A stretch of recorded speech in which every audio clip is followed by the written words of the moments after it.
Exercise, diet, food, calories, blood sugar, carbohydrates. All these words keep being thrown around and they are spiraling in my head. And this weekend, I was away. I was in Tampa with my family, and I was sitting at the table. And we're going to show you a little bit of what we ate there in a little while. But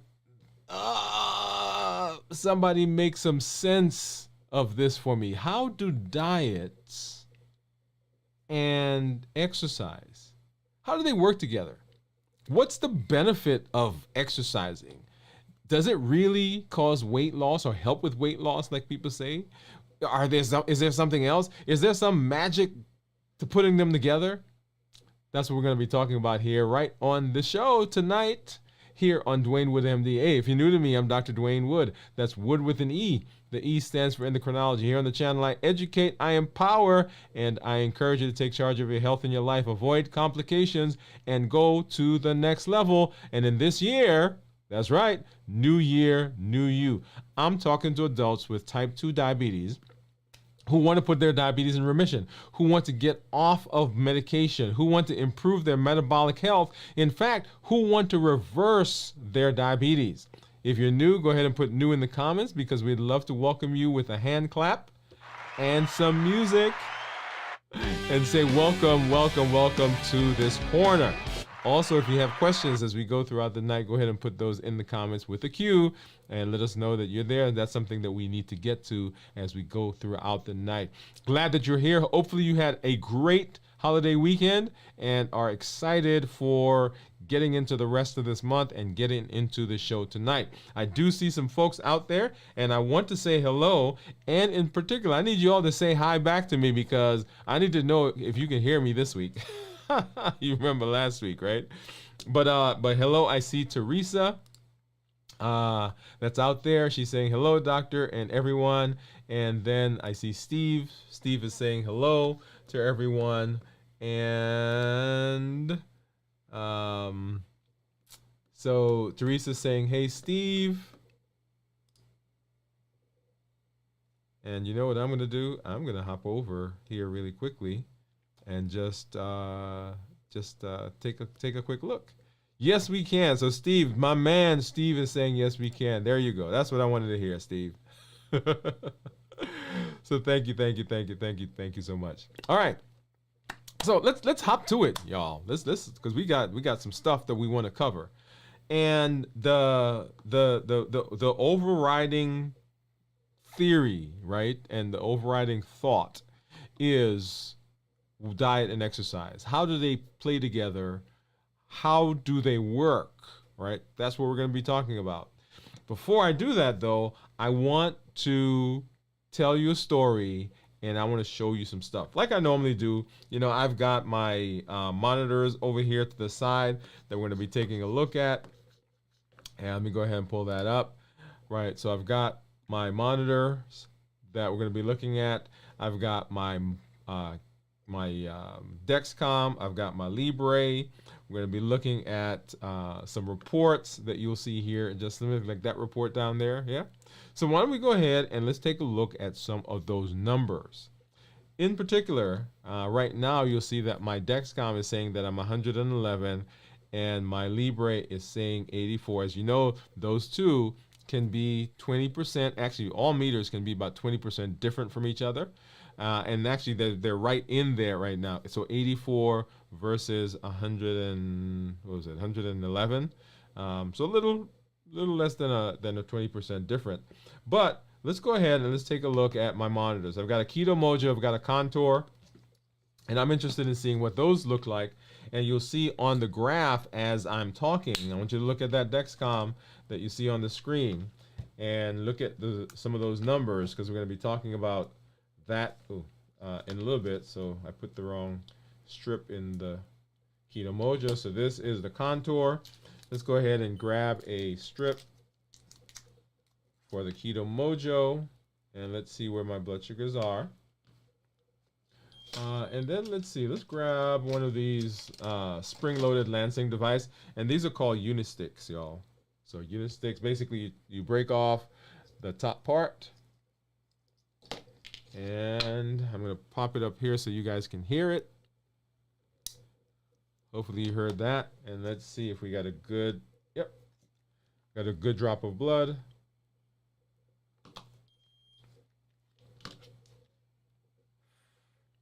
All right, a good drop of blood for both of those. We'll see what that shows. So 114 right here for the Keto Mojo. We've got 105 for the Contour. And so if we put them in order, so the Libre says I'm in 80s, and then 105 for the Contour, 111 I think is what it was for the Dexcom, 109, and then the Keto Mojo 114. Okay, so let's go ahead and take this out, and let's pop a ketone strip in there. And what do you think my ketones are going to be? Because I have been eating. So I broke the fast, if you remember last week, Wednesday maybe. And I'm not going to show that to you right now. Broke that fast on Wednesday, and I ate all weekend. And my last meal was probably this morning at 1 o'clock. I know I was up late. Okay, about 1 o'clock. So we'll take a look at that here in just a minute. So if you think you know what my ketones are, go ahead and put those in. All right. So now let's go to the story. So over the last couple of weeks, we've been talking about calories. We've been talking about food. We've been talking about blood sugar. And remember, our premise or our goal is, how do we put your diabetes in remission? In other words, how do we reverse your diabetes, right? So that's the question that we have. That's our goal. I shouldn't say that's the question. That's our goal for diabetes. We're reversing diabetes. We're working on getting rid of medication and improving metabolic health and so forth. Okay? All right. Well, so this past weekend, or before the weekend, I did a couple of shows and we talked about getting through the holidays. You guys remember that? So it was 4th of July. And so I went away. At the beginning of the week, my son had a birthday, and that's the week before, and then we had an anniversary. So that week is sandwiched usually between my son's birthday and our anniversary. And so we go away. We went to Tampa. We had a great time, by the way.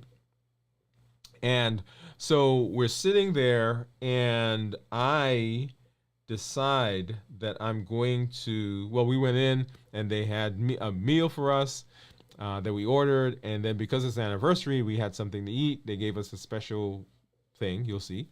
And then my son, because it's his birthday, he got something. I'm not showing you his, but this is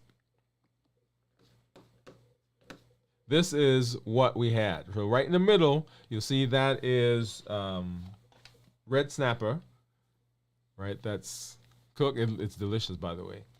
And then in the upper left-hand corner, there is a Caesar salad, and you'll see the anchovy right on top of it. And in the right lower corner, there's that delicious bread that they bring to the table. And the darker bread that you see there has some raisins in it. And then in the left lower corner, you'll see there, those are some fries.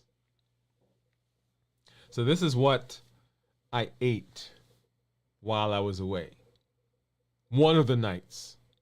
Okay, if you want to see the rest of that, come on back when we do our check-in later this week, and you'll see a little bit more of what was there. Okay, so how does diet and exercise work together? How does diet and exercise work together? So let's hop through that and let's talk. Okay, so diet and exercise, that's what we're talking about.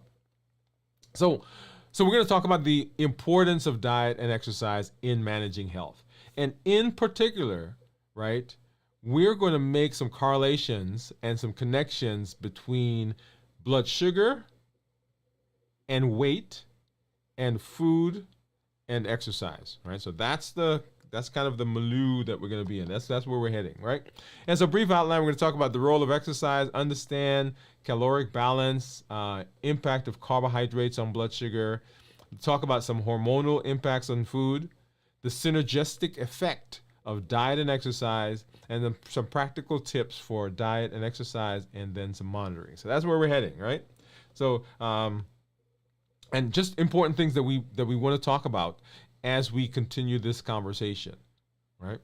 And so let's hop in. Let's talk about it. So, role of exercise. So, what is the role of exercise? And as you know, here over the course of the last 6 months, we've talked about reversing diabetes. But up until this month, we've really not talked about calories, and we've not talked about exercise. Everything that we've done so far has been mainly couched in the couched with on, I guess you say on with, but couched on food, right? We've been working to take care of food. So what is the role of exercise? So exercise has a lot of different roles. We're going to talk about the different types. So there are several types of exercises, and we can basically break them into 3 categories. Those are the aerobic exercises. That's walking, jumping, skipping, swimming, right? There's the strength training or resistance, weightlifting, bodylifting, and so forth. And then there's flexibility, so stretching, yoga, Pilates. Okay, so those are the basic 3 types. And an interesting thing to note is that your body, your blood sugar, will respond in different ways to different types of exercising. For example, it is not uncommon for someone who does strength training, right? So they go out to the gym and they're lifting weights or they're doing the bands, that after they exercise, immediately after, then they find that their blood sugar actually has spiked up significantly. And so people will come into the office and say, hey, wait a minute. I thought exercise is supposed to lower my blood sugar. But I finished exercising and all of a sudden my blood sugars are out off the charts. Okay, that's one. Or there are people who come in and said, man, every time I exercise, I go to the gym, I continually go low. My blood sugars are dropping down. I need to find a way to fix that. And so what's happening is that your body is responding in different ways to different exercises that you're doing. For strength training, when you are lifting, when you're getting ready to lift that weight, your body basically dumps a bunch of sugar into your bloodstream so that you have the immediate power, the immediate energy to lift those weights. Okay? When you are doing running, jumping, skipping, swimming, in those instances, the body is giving you the blood sugar as you need it, and your body is burning it as it gets it. So one is dumping a bunch of sugar in, and you use it, and then whatever's left is what you got. And in the other case, as your body is needing the energy, the body is providing that for you as you move through the different workouts that you have. And so different ways of the body responding to different types of exercising. Okay, so those are the types of exercises that you may end up doing, and each one has a role in how you're supposed to use it, or a role in the management of what we're doing.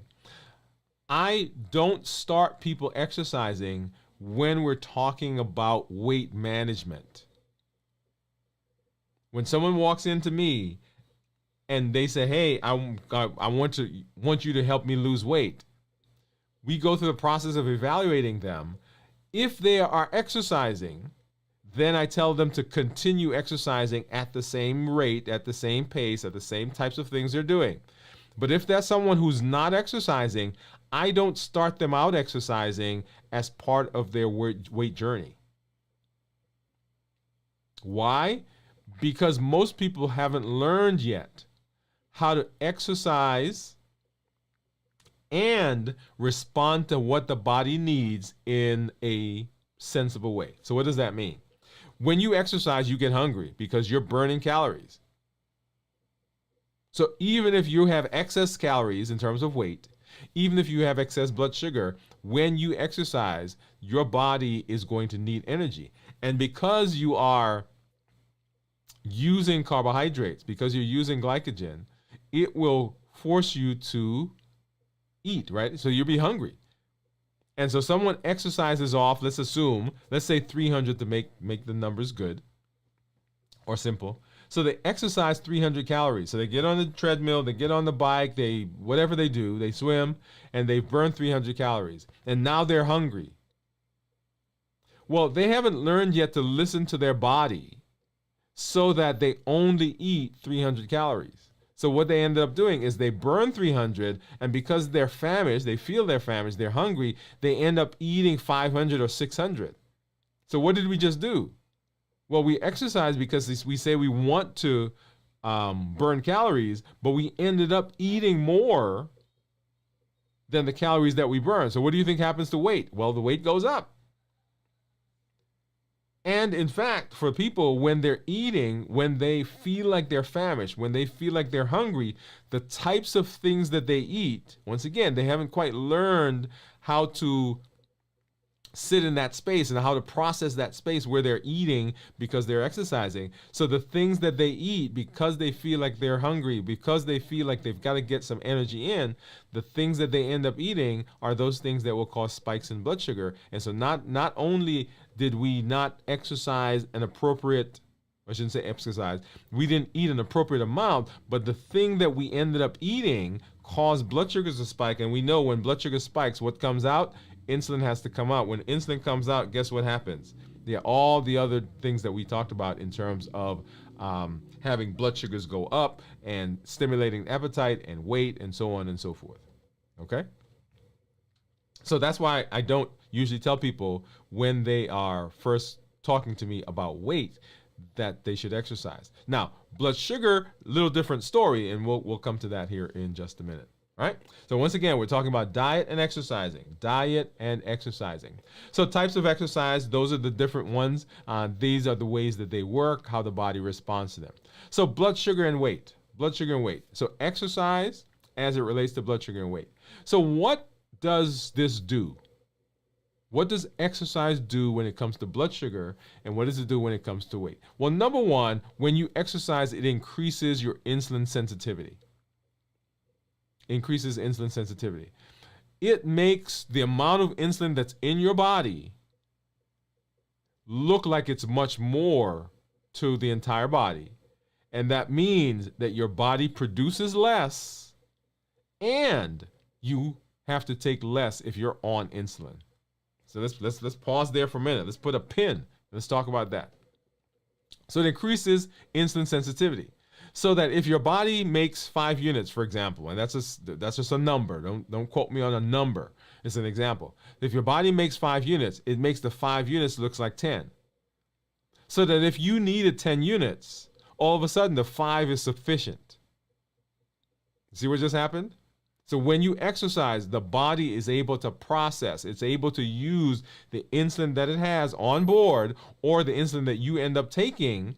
It is able to use it more efficiently so you don't have to take as much. What's one of the pillars that we talked about in terms of reversing diabetes? Number one, decrease the amount of insulin that we either take from outside or the insulin that our body makes. So if we're more insulin sensitive now, we don't have to take as much and the body doesn't use it or doesn't make as much. Okay, so number one, increases insulin sensitivity. Number two, this helps to regulate blood sugar levels. So if I'm in the gym, exercising, and forget gym, you're walking around your neighborhood, walking in your house, for example, right? Exercise, just using a muscle. If you're doing that, then the blood sugars are going down. And if the blood sugars are going down, that means insulin levels are going down as well. So when we exercise, it increases our insulin sensitivity. So we're decreasing the amount of insulin that's in our body, pillar number one. Because we're exercising, the exercising is using sugar for energy. As we do that, the blood sugar goes down, right? Pillar number 3. And because the insulin and the sugar is going down, then our appetite goes down as well. Now, the question that some of you are asking, I can hear it now, I see it, right? I can hear it. It says, wait a minute, if I'm exercising and the exercise is making me hungry, And now I'm exercising and it's decreasing the insulin and decreasing the sugar. And so because the insulin goes down, my appetite is not as bad. Then which one wins? And it depends on your body, right? We'd have to learn that. We'd have to figure that out, right? Because it's not all one size fits all. Okay. And then it burns calories. Like we just talked about. We just burn calories. So if you exercise, you will burn calories. We'll come to some numbers here in just a minute. Reducing abdominal fat. Right? So when we exercise reduces abdominal fat. Because where do those calories come from? Yeah, they got to come from somewhere. And then exercise improves overall health, stretching, being mobile, increasing your oxygen carrying capacity, expanding your lungs, all of those things that we talk about in terms of being healthy, exercising does those as well. Okay? All right. So that's blood sugar and weight. So caloric balance. When we talk about caloric balance, what does that really mean? Caloric balance means that it is the balance between what you take in and what you put out. Right? So what comes in, what goes out. That's what we talk about. That's what we mean when we talk about caloric balance. That is the food that you eat and the beverages you take in versus the energy that the body needs to function. So your basal metabolic rate, your physical activity, the things you do other than just... So basic metabolic rate, by the way, that's the amount of energy that your body will burn if you just sit and do nothing. Just to breathe and your brain working and so forth. That's just the basal metabolic energy that your body needs. That's the basal metabolic rate. Physical activity, of course, those things that you do. You get up, you run, you jump, you go to work, you climb the stairs, you come down, you pick up a box, you take it in the garage, you go out to the garden, you do all those things. So that's physical activity. And then the thermic effect of food. The thermic effect of food, we talked a little bit about this last week or the week before. In order to digest food, the food takes a certain amount of energy to digest itself. So if I take an apple, for example, and I put it in my mouth and I'm eating that apple, in order for that apple to get digested and the nutrients to be absorbed, there's an amount of energy that the apple requires for my body to process it. And that is what we talk about when we're talking about the thermal effect of food. Okay? Now, if you put all that together, that is what the out is. So the stuff you eat and then all those things together is the out. So caloric expenditure. So we talked a little bit about this last week, but let's review that again. So walking. So if you walk about 30 minutes, you'll burn about 150 calories. And this is just a regular, normal walk. This isn't like fast walking, right? This is just a normal walk that you go on. If you run for 30 minutes, you'll burn about 300 calories. If you cycle, you'll burn about 250. And if you go swimming for 30 minutes, you'll burn about 200 calories. 200 calories, okay? So when I was in Florida, and I looked at, and I don't have, did I put that? I don't think I put that, but come back to one of our chickens. So I had a steak. Actually, no, it is in here. Hold on. Yeah, we'll get to that. I'm not going to tell the story yet. But yeah, so 150 calories, 300 calories, 250 calories, 200 calories, depending on the type of activity that you do. Now, if you run faster, you'll burn more calories. If you cycle farther and longer, or farther and more vigorously, going up hills, then you'll burn more. Okay? So this is just regular, normal, simple processes. But you can increase the amount of calories you burn by changing the type and form of the activity. For example, if you're on a treadmill and you're just going flat, right? So that's probably about 150 calories per half hour.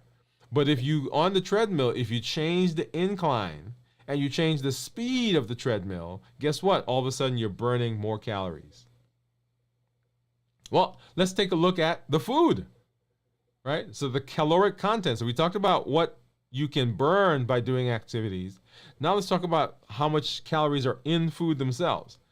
So oatmeal raisin cookies, 150 calories. And that, we say it's 150, we say that you can burn 150 and you walk 30 minutes, right? So there you go.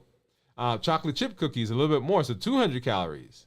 And if you want to burn that, then you can do 40 minutes of walking. All of these are, by the way, walking. 40 minutes of walking.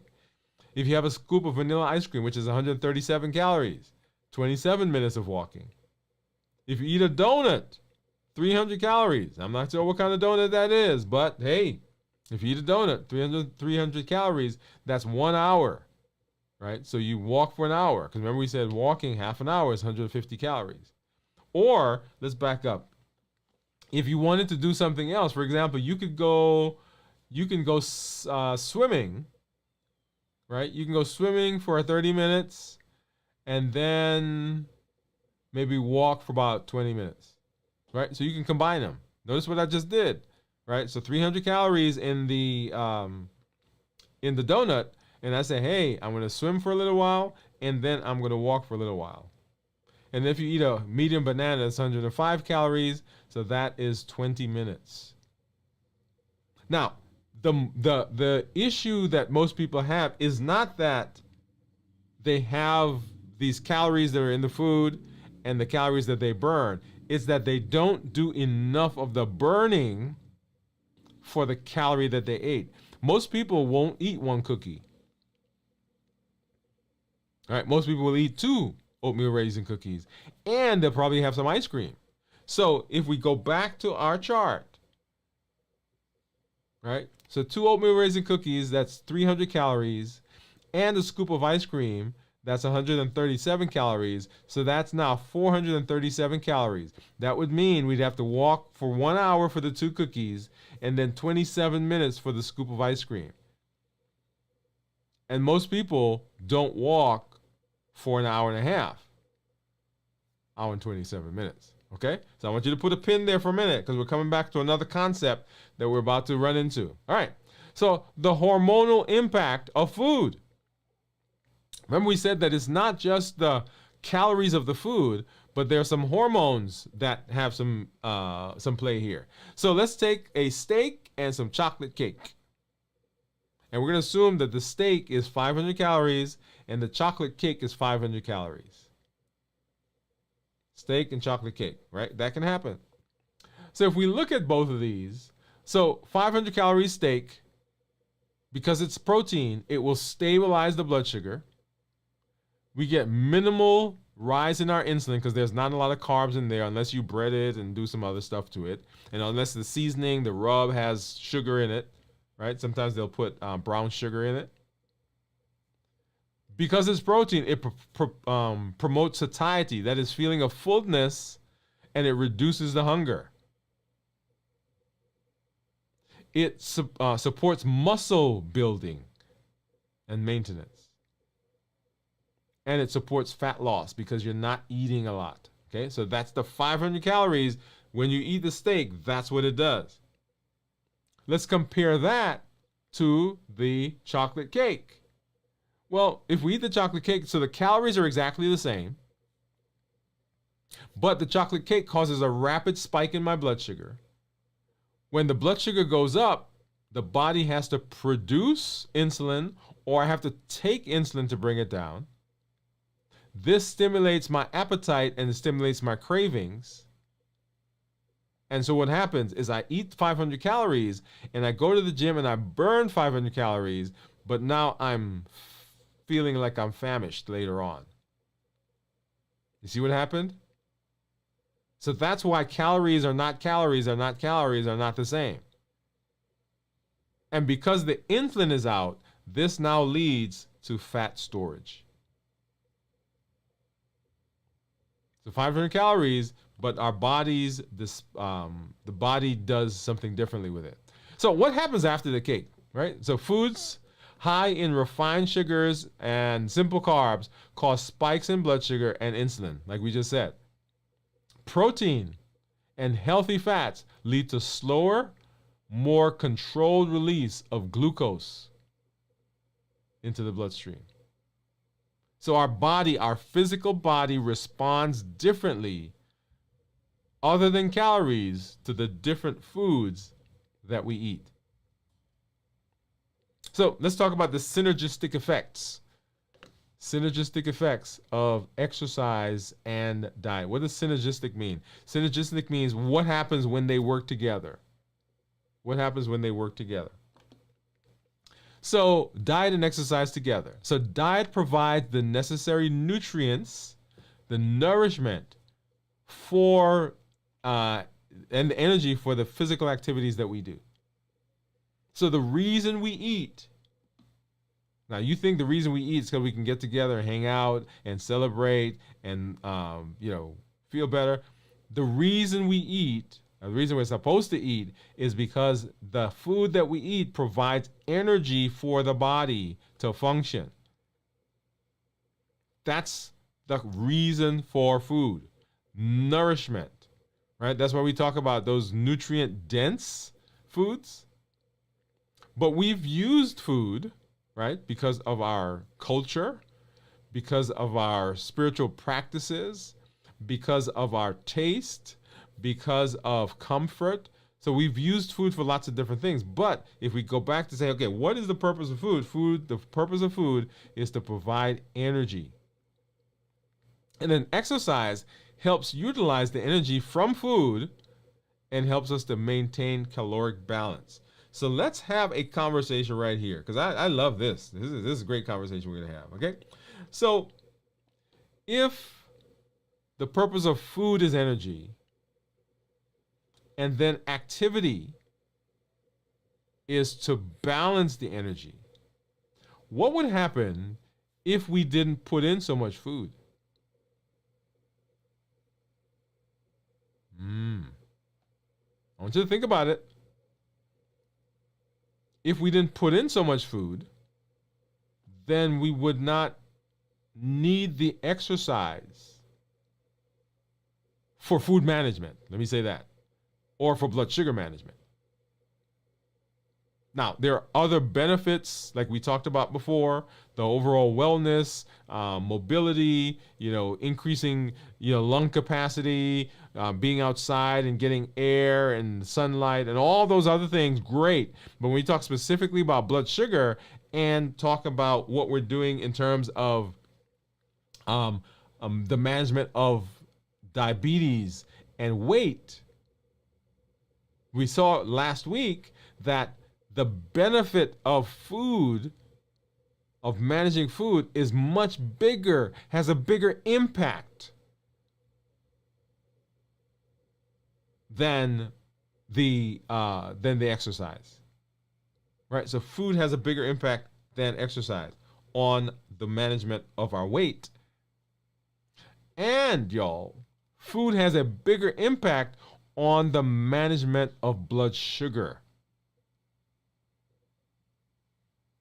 How much do you have to exercise to bring your blood sugar down? I don't know. But I can tell you, if I don't want my blood sugar to spike up, if I don't eat it, then my blood sugar doesn't spike. Boom, done. Now I say that done as though it's a simple thing, right? It's not as simple as that sounds, because there are lots of complications. That's where the heat model comes in. There are all these things that will happen that are not just a linear thing. It's not as simple as calories in, calories out.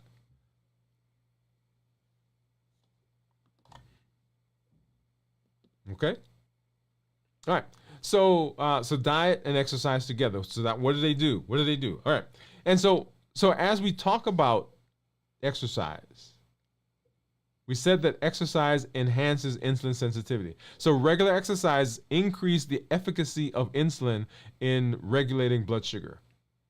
Hands down.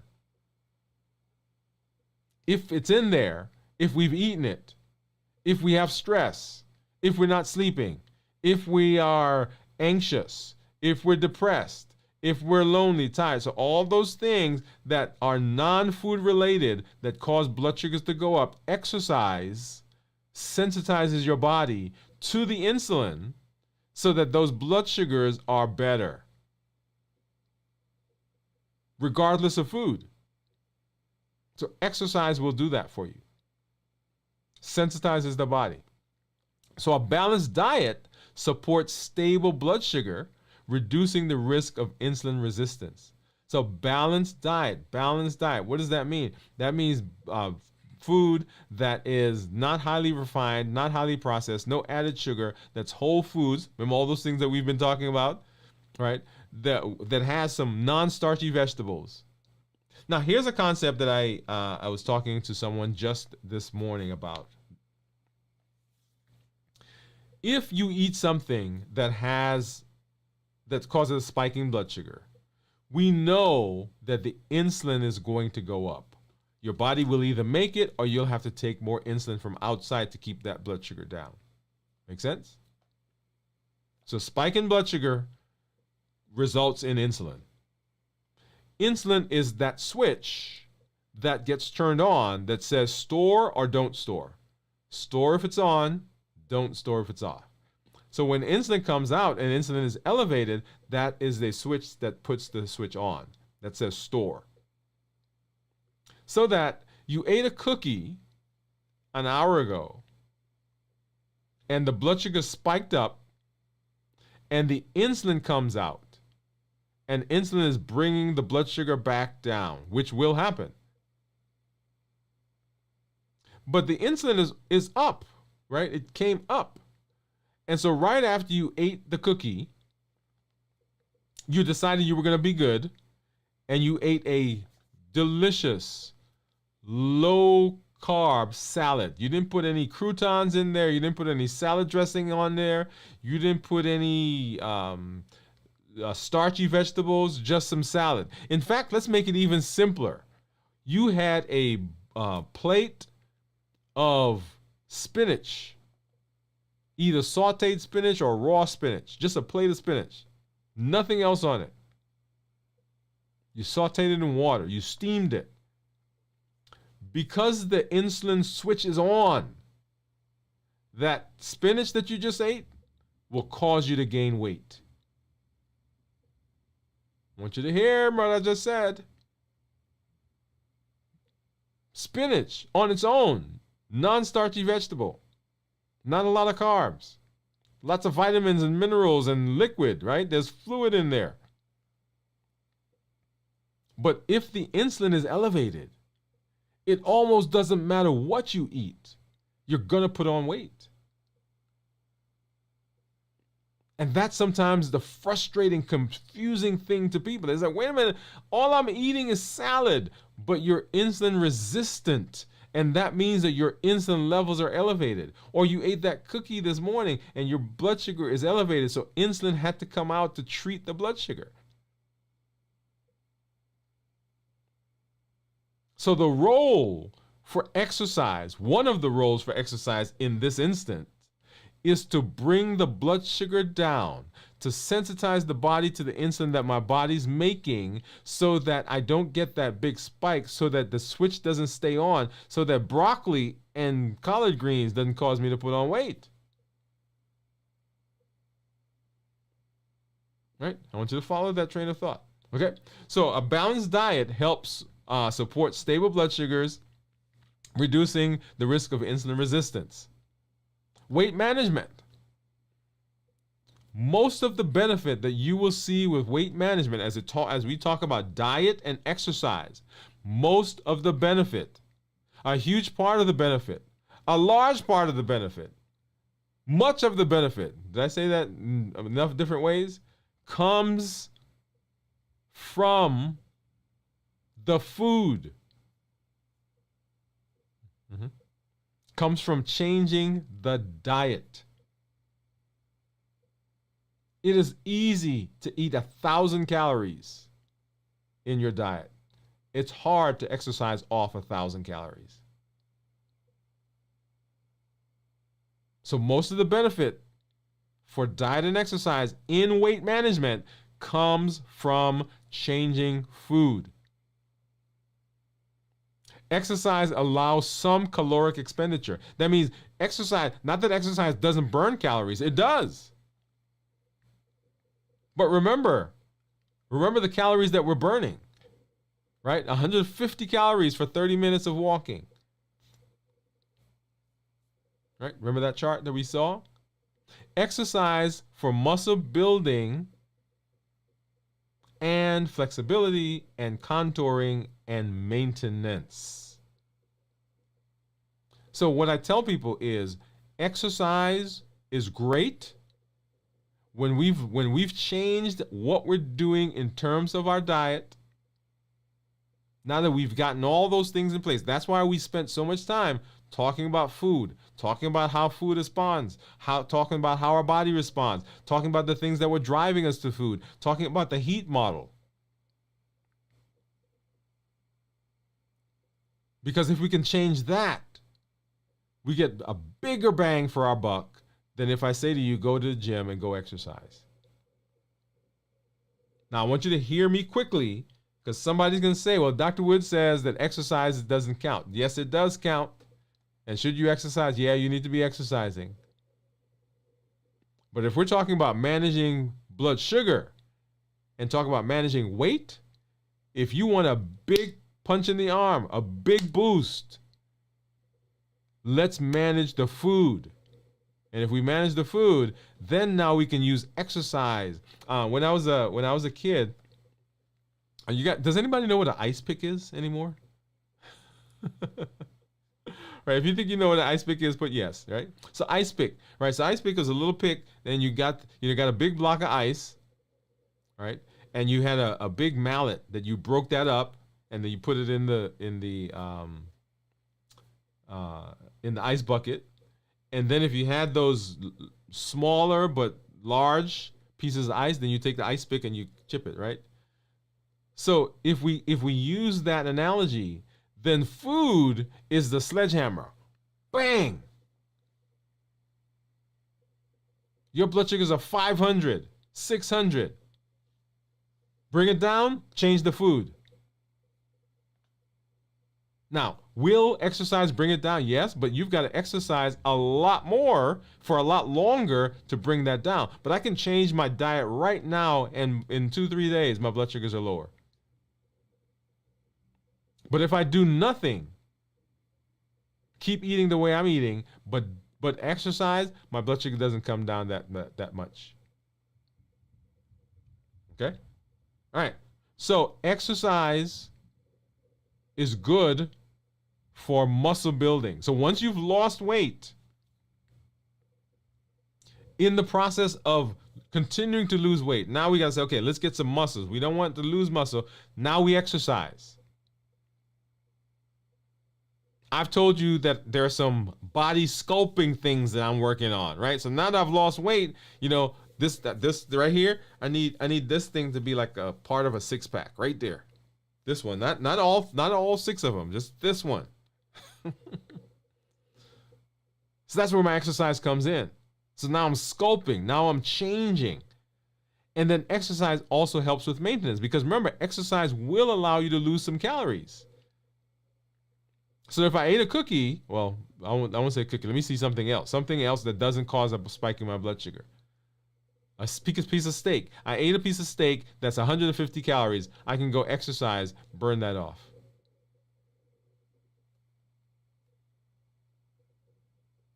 Okay, so that's how it plays in weight management. And this is where exercise also plays a part. Exercise improves physical health, mental well-being, and overall quality of life.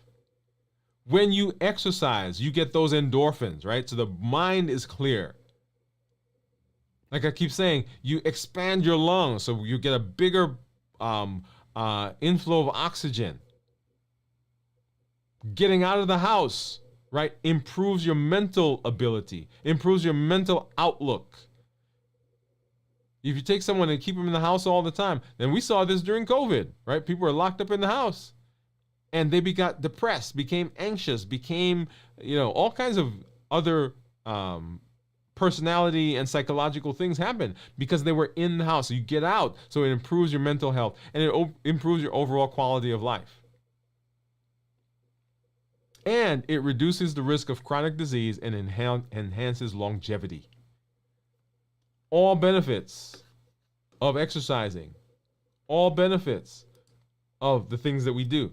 So exercise and diet work synergistically together. They work hand in hand. So what are some practical tips? What are some practical tips that we can do when it comes to exercise? Right? Some practical tips. And a lot of what we will talk about are things that we've been talking about as part of this process that we've been going through. New Year, New You, right? Remember, New Year, New You is a path that we're on for reversing our diabetes. And so several things that you already know are things now we apply them in a different way, in a different space. Right? So what are some practical tips? Well, number one, we want to make sure that we have a balanced diet. Right? We want to use balanced meals. Include a variety of nutrient-dense foods. There's that phrase, nutrient-dense. Not calorie-dense, but nutrient-dense. So vitamins, minerals, fiber, fluids, all those things.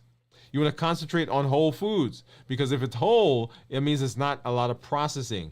Minimizing the amount of carbs that may be added, the amount of sugar that's maybe added. You retain the structure of the food, the fiber that's in it. Right? Whole food, that's what whole food does. Avoid highly processed foods and sugary drinks. Most of us don't necessarily eat a lot of our calories, we drink it. So we get it from the sodas, we get it from the juices that we're consuming. And then you want to incorporate regular activity, regular physical activity. So aim for at least 150 minutes of moderate, intense aerobic exercise per week. 150 minutes. And I'm not talking about going and joining whatever the things are. I'm talking about walking around your neighborhood, right? Just incorporating some activity. Because not only does that help with insulin resistance, not does it help you burn some calories, some calories, but all of the mental and physical and emotional and all those things that are there, exercise great for that. Right? So include resistance training. When we said that the body responds differently to different types of exercise. So remember, resistance versus strength training versus yoga and stretching and so forth. Right? You want to do that 2 days per week. Always you want to monitor blood sugar levels because you now can tell how different things that you're doing affects your body. How does that food that I ate affect my body? How does that exercise that I do affect my body? Am I seeing the benefits of the things that I'm doing? You can only tell that if you're monitoring blood sugars. So I'm a big proponent for monitoring. And, I've got my continuous monitors here. I've got my Dexcom. I've got my Keto Mojo. All of those are with the idea of monitoring and making sure that I'm doing the things that I need to do. And then you can adjust. Right? You can adjust what you're doing based on blood sugars, adjust your habits, adjust the different activities that you do. And then there are always tools. Continuous glucose monitors, which I have, food journaling and blood sugar testing, nutritional apps, online tools, support groups. Hey, Dwain Woode MD, right? When we educate, we empower, and we encourage. Encouragement comes from that right there. Support groups, health coaches, right? Remember, we got our next level coaching.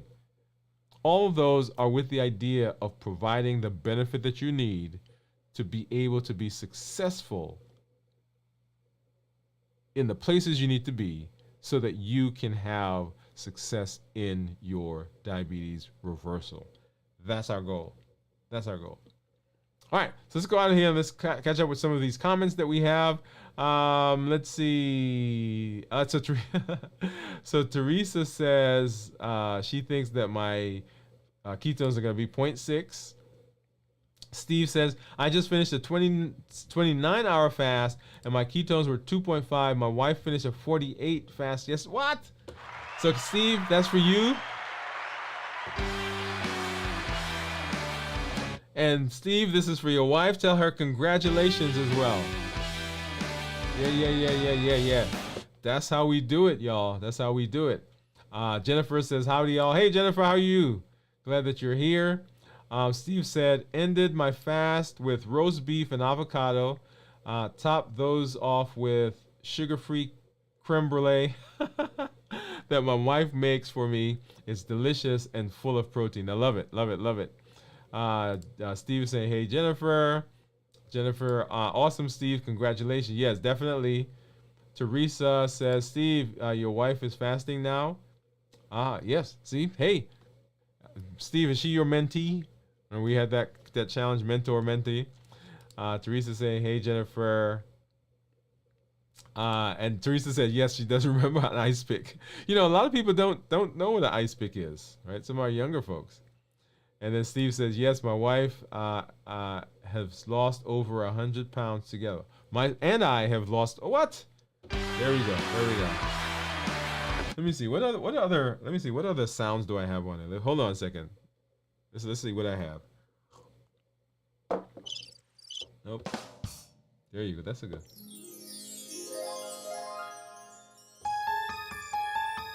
No, I don't like it.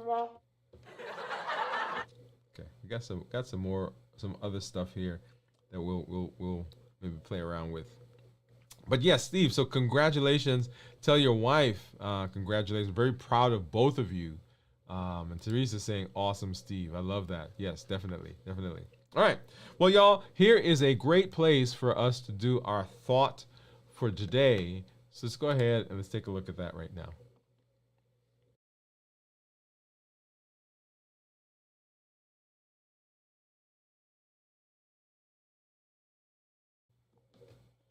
And our thought for today is that awareness is the first step towards change.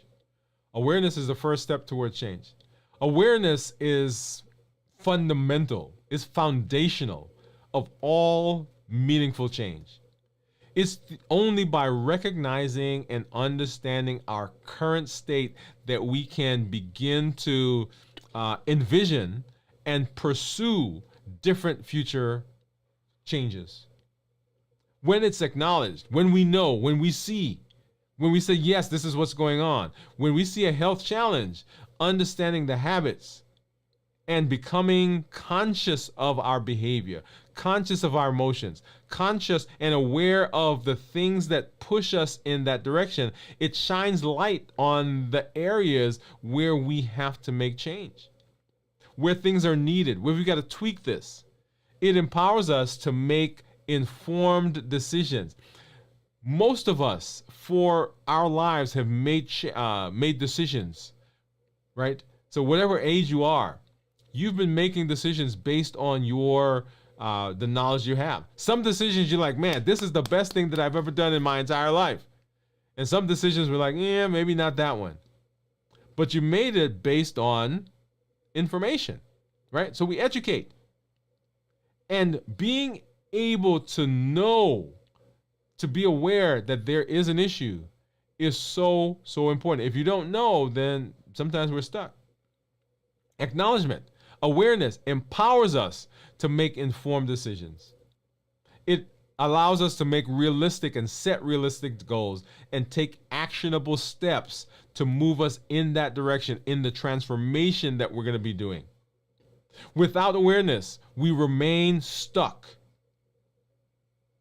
Yeah, we remain in that dark place, unable to move, unable to set up roots, unable to push ourselves up. It doesn't give us the leverage that we need. But awareness, if we embrace it today, it lets us soar. It guides us in our journey, and it holds us accountable because now we have information. Here on the channel, we educate, we empower, and we encourage you to take charge of your health and your life, avoid complications, and go to the next level. That's the path. But awareness is the first step towards change. And that is our thought for today.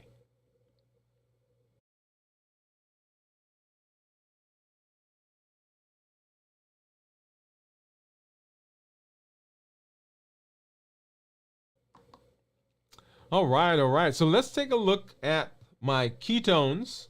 And I don't know, Teresa. Teresa, not Jennifer. I don't think you were here when I showed this. So I'm gonna do this for you right now. So this is what I ate this weekend, Jennifer. One of the things. I know. There it is. All right. So we've got some red snapper in the middle.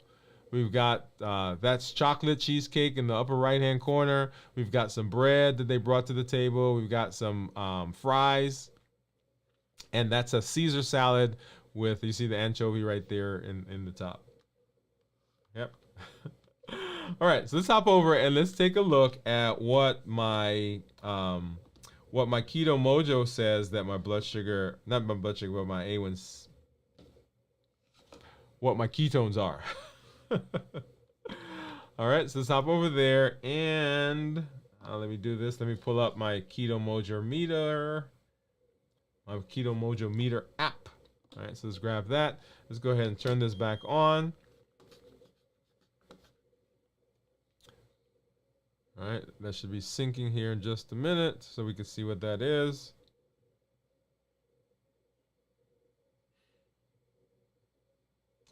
All right. And blood sugar is 114 and it says low. Did you see that, Teresa? You see that, Jennifer? You see that, Steve? It just says low. It wasn't able to pick it up. Oh, so Teresa said she didn't see the cheesecake, so she changed it to a 0.3. But yeah, it's just low right now, just low. It can't even pick up any ketones. Remember, ketones below 0.5 is considered normal. Ketones that are 0.5 to 1.5 considered nutritional ketosis, and then above 1.5 considered therapeutic ketosis. Let's take a look at my graph, and you'll see my graph there. That tan line at the top is blood sugar, and then the turquoise line at the bottom, that's the ketone. And as the blood sugars are higher, the ketones, of course, go down. Because remember, insulin and ketones can't live together, and so blood sugars are high. Insulin is there, and when insulin is there, ketones kind of go away. I shouldn't say kind of, but they go away. All right? Let's go ahead and let's take a look at my meter on my report, and you'll see there on the screen that my Dexcom says that my average blood sugar is 123. This is over the last 2 weeks, right? And so let's talk about that for a minute. So the last 2 weeks, what do we have? So this past weekend, I was over in Tampa, and you guys saw the things I ate. Last weekend was anniversary, right? So we had some anniversary food. And the weekend before that was my son's birthday, right? So for the last 2 weeks, you'll notice that my blood sugar on average used to be about 105, 106, but it's slightly higher, right, over the last couple of weeks. If I go and I do a 90 day, because remember this is over 90 days now, 107 with a glucose management indicator of 5.9. So that's what it thinks that my blood sugar or my A1C would be. If I look at my daily graph, and this is one I want you to see, over the weekend, over this past weekend, let's start. So Thursday we broke our fast, and so blood sugars got up to about 195. Friday, right? Friday's good, so we did a great job there. We landed and we went to lunch, so I had something there spike. And then that evening, I want you to see, look at those blood sugars up to 230 coming into the morning. And then on Saturday, didn't eat. And then we went out Saturday night, right? And that I didn't show you, that was ice cream right there. Okay. And then into today, and I want you to see that the residual right? So I have not eaten, right? I want you to see the residual until I stopped eating, and now the blood sugars are coming back down.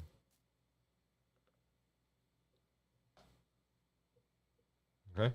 So I wanted to point out to you guys, as you're talking about and you're managing blood sugars, right? The blood sugar management is a real thing. Food management is a real thing. There are times where you're going to be in a situation, you go on vacation, you go on a cruise, it's Thanksgiving, it's Christmas. Your question, the thing you have to decide is, how am I going to manage that? And you guys remember that I fast. I started my fast early last week, Sunday to Wednesday, I believe, right? In preparation for going on the trip, and then now I'm back in my fasting phase. Okay, so you got to be mindful. You have to make the decisions that put you in a space to be successful. Awesome. All right. So I talked to a group of high schoolers today, and I talked to them about their unlimited potential. Their unlimited potential. At our fingertips, right now, right where you are, is the ability to be successful when it comes to your health. The ability to make changes. The ability to move beyond some of the things that have happened to you in terms of your health in the past. That ability, that potential, education, empowerment, encouragement. You see it right there. Unlimited. It doesn't matter what's happened in the past. It doesn't matter what you've tried in the past. It doesn't matter what you've been told in the past. It actually doesn't even matter what complications you've had in the past. Right now, you can make a decision on how you move forward. That's the beauty of potential. Potential is there, and your job, your goal, your desire, your plan, your future path is to tap into that. And we tap into that with education, empowerment, and encouragement. Here on the channel, we educate with our shows, with the blogs, with the podcast. All of that is with the intention of changing our mindset. Remember, awareness, right? We just said that. You got to be aware. That comes through education. We empower with the tools that we learn. All of the challenges, all the different tools the HEAT model, emotional intelligence, how to create a menu, how to look at your medications, decide which ones should be on, which one should I talk to my doctor about coming off. All of those are tools that we're learning. And then we encourage through the community that you are a part of, the community that supports, the community that rallies around, the community that talks, the community that shares. The HEAT model tells us the triggers, those things that will push us in a direction that takes us off of our plan. Whatever the meal plan, whatever the fasting plan, whatever the diet plan, whatever the wellness plan that we're on, the HEAT model gives you those things that push us through that. So habits, emotions, access, and taste. Those habits that we form, those routines, those social cues that says, hey, it's noon, we're gonna eat. We go to the popcorn, we're gonna get popcorn at the movie theater. We're gonna sit down as a family to play cards or bowl or whatever, and we eat. Just because. Those emotions, right? We're happy, we're sad, we're glad, we're mad, we're frustrated, we're bored, we're all of those things. We're lonely. Those will push through our decisions to make change. And access, just simply having things around. One of the things that happened to me on our trip was access. We bought some snacks, took them into the room, and guess what? They're there, and I ate some of them. Access, just having them. You pass by a coworker's desk, you grab a candy. You're going by the kitchen, you're not hungry, but you see something in the fruit bowl, you grab it. And then taste, the perfect combination of fat, of sugar, of salt, where you eat and you say, I can't just have one. The taste of something takes us back in our memory to a different time. It puts us in a position that reminds us of a better place. It even sometimes takes us to a place where it was not so much fun, but it was comfortable in our memory. So habits, emotions, access, and taste. And our call to action. 1, join the challenges. Every month we have a different challenge. Join the challenge. Don't just let these be things that show up on the shelf, on the video, and you don't pay attention to them. Right? So join the challenges. Figure out your why. That was January. Why do you want to do the things that you want to do in terms of your health? What are your goals? Is there a family member? Is there a child, a granddaughter, a son, traveling that you want to do? What's your why? Then begin learning how to fast for a 24-hour period once a week. That is the initial process. That is the initial goal that we have. You just saw that Steve was saying that he and his wife have been fasting 24 hours, 48 hours. People have been fasting 72 hours, 96 hours. We start with 24 hours. And then figure out in the HEAT model, which one is the one that pushes you. I'll tell you, for me, there are 3 of them. EAT. Emotions, access, and taste. Which one is yours? What is the thing that often gets you when it comes to getting off of your meal plan? We learned about creating a menu, a 7-day menu. Your job, your challenge was to create a meal that was based on whole foods, minimize the processing, not a lot of added sugar, that had starchy and non-starchy vegetables, lean meat, healthy fats, lean protein, healthy fats, portion sized, and was tasty. And then find someone to mentor. Find someone to teach the new year, new you process. That's what we want to do, because there are over 1 billion people on the planet that are either diabetic or non-diabetic. You can be a voice for change. Share it with them. And don't just tell them and come back 5 months later, but share it and check in with them.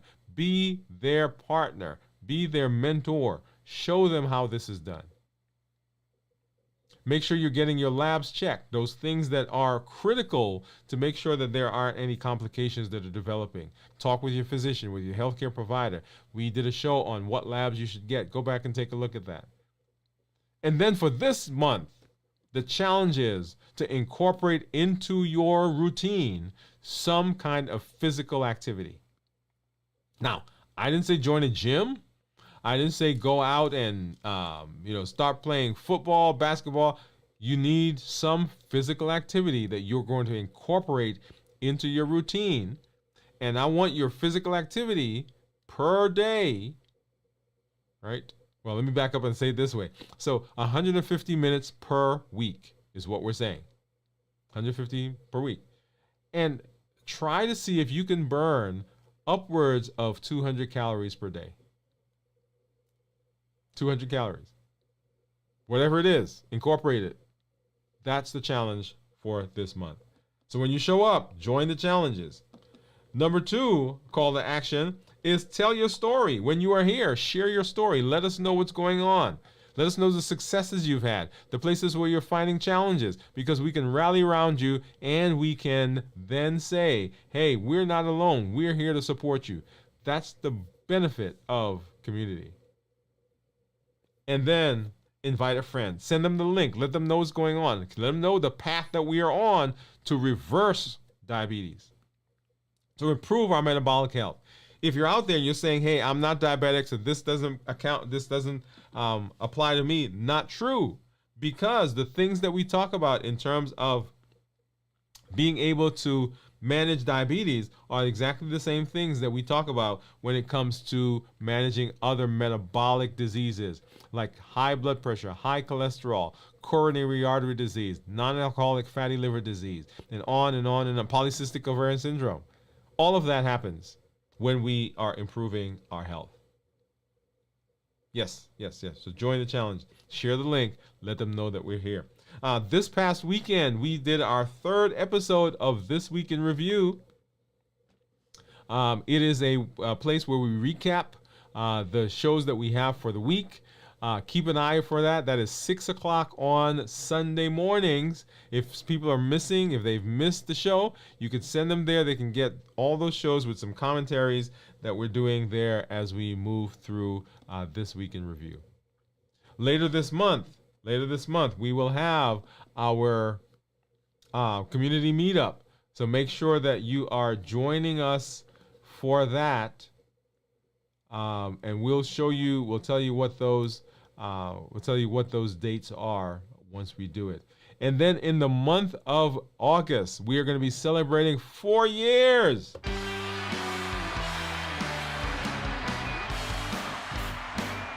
Four years here on the channel, and we'll tell you more about what that's going to look like as we move closer and as we celebrate that. Okay? Awesome. So I'm always glad when I see you out there, glad that you are part of this community, glad that you are here learning, right? Glad that you are spending the time to improve your health. Yes.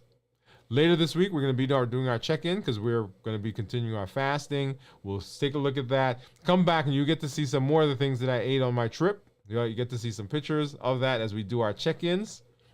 As always, I'm Dr. Dwain Woode. That's Wood with an E.